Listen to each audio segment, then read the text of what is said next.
Frontier, Conquest, and Accommodation. A Social History of Cyrodiil. University of Gwilym Press, 3rd Era 344. Historians often portray the human settlement of Tamriel as a straightforward process of military expansion of the Nords of Skyrim. In fact, human settlers occupied nearly every corner of Tamriel before Skyrim was even founded. These so-called Nedic peoples included the Proto-Cyrodiilians, the ancestors of the Britons, the Aboriginals of Hammerfell, and perhaps a now-vanished human population of Morrowind.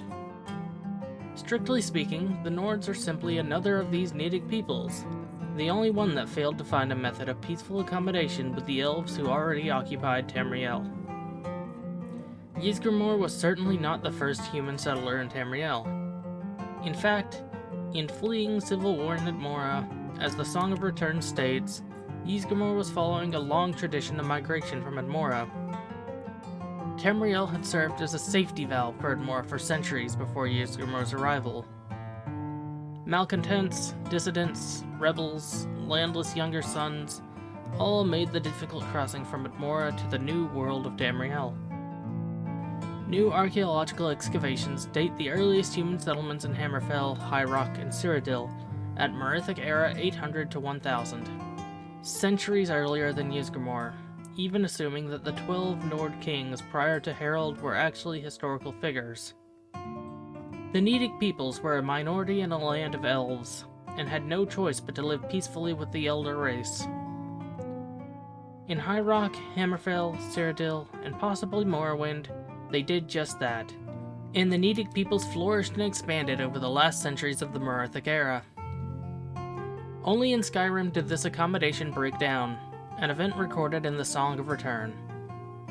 Perhaps being close to reinforcements from Admora, the Proto-Nords did not feel it necessary to submit to the authority of the Skyrim elves.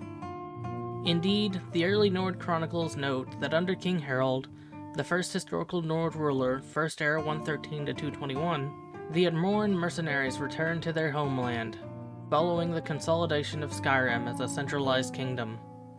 Whatever the case, the pattern was set. In Skyrim, expansion would proceed militarily, with human settlement following the frontier of conquest, and the line between human territory and elven territory was relatively clear. But beyond this zone of conflict, the other Nedic peoples continued to merge with their elven neighbors. When the Nord armies of the First Empire finally entered High Rock and Cyrodiil, they found Britons and Proto-Cyrodiils already living there among the elves. Indeed, the Nords found it difficult to distinguish between Elf and Breton. The two races had already intermingled to such a degree. The arrival of the Nord armies upset the balance of power between the Nedic peoples and the elves.